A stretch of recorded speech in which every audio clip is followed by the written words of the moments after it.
Hello mga ka-London! Loan dito, loan doon. For today's video ay panibago na namang online loan application ang ating re-reviewin. Tara, samahan niyo akong alamin kung ito na ba ang magiging solusyon sa pera problema natin. Kung bago ka nga lang pala sa channel na ito ay mag-subscribe ka na at i-click ang notification bell para lagi ka updated sa mga susunod nating mga videos. Kung online loan application ang hinahanap mo ay hindi ka nagkakamali ng pinapanood, dahil dito ay tutulungan kitang makahanap ng legit at worth it na OLA na pwede mong pagloanan.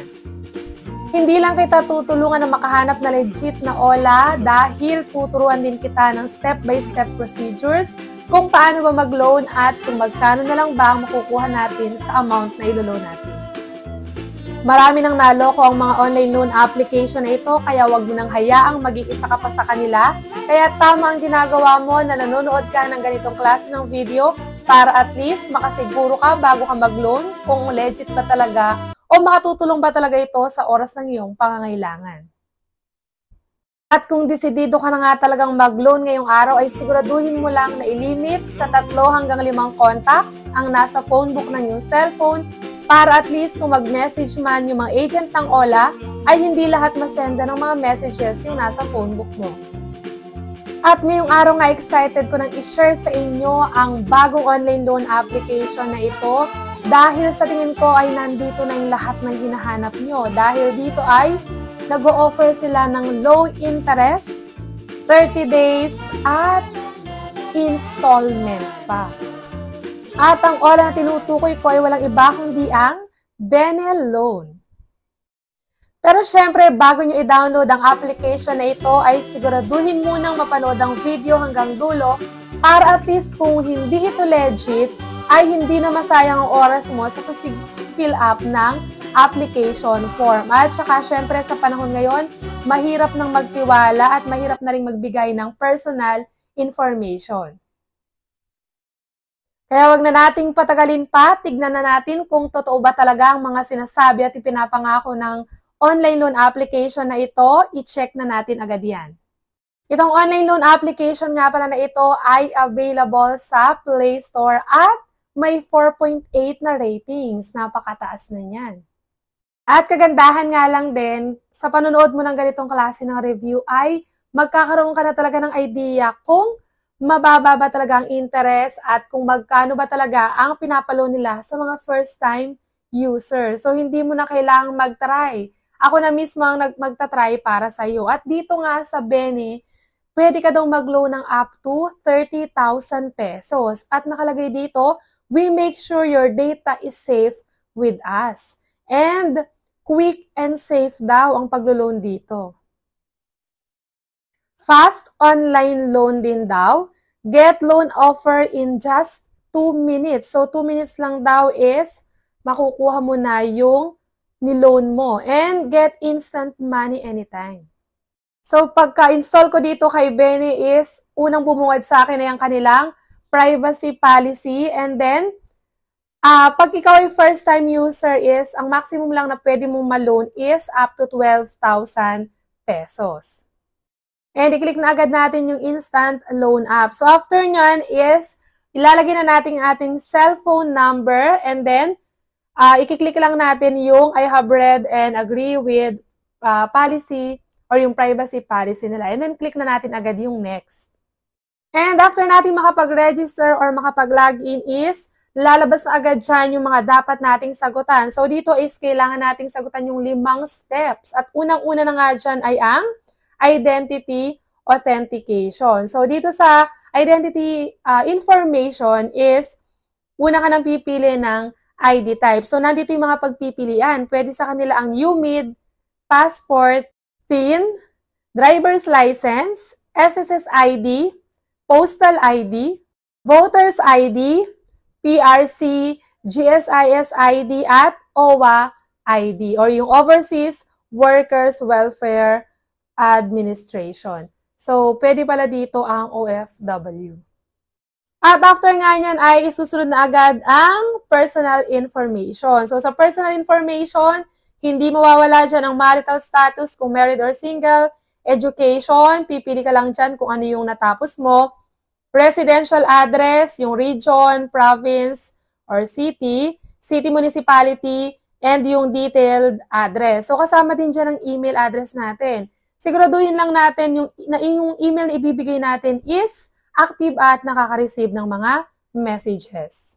At napakabilis nga lang ng application dito dahil third step na agad tayo, which is the work information. So dito naman, hindi pa rin mawawala ang company name, pay period kung kailan ka sumasahod, salary kung magkano yung sahod mo, company phone, mag-ingat lang tayo sa pagbigay ng company phone, baka kulitin din pati yung ating work, and then company address.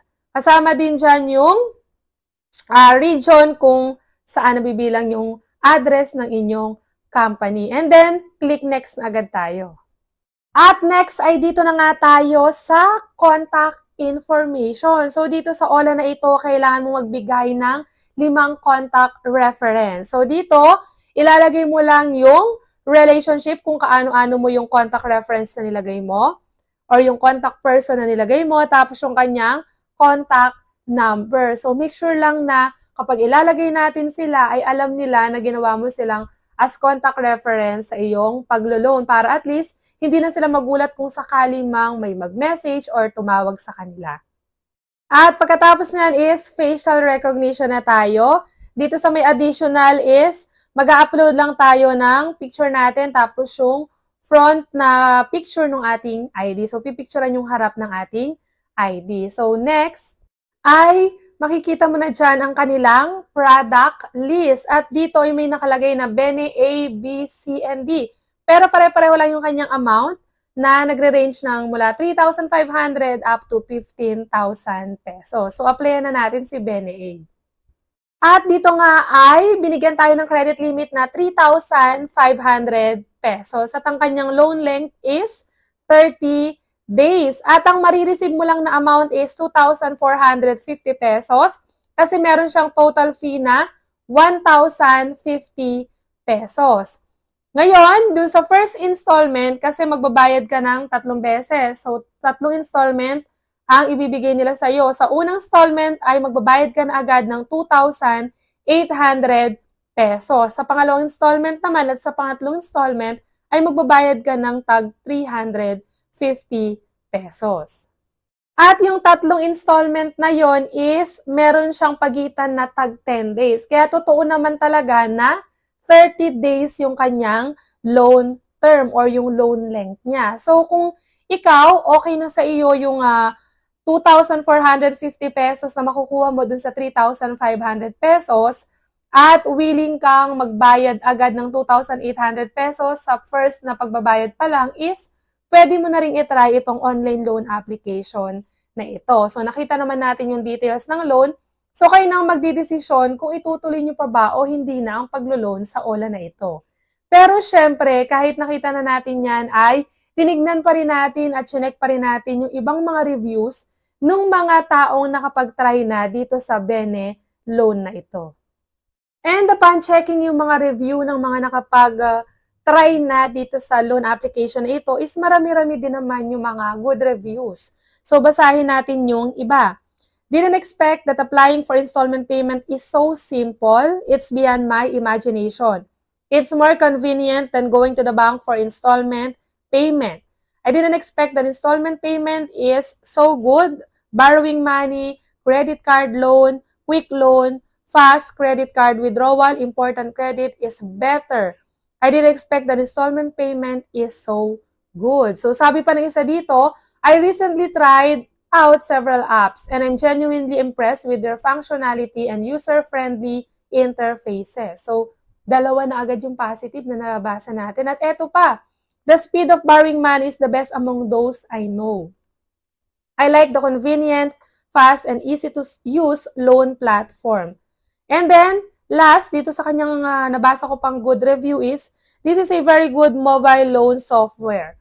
The procedure is very convenient. The loan is fast. Pero syempre, hindi naman lahat is positive. So, meron din tayong nabasa dito na negative. Sabi niya, don't ever try this app.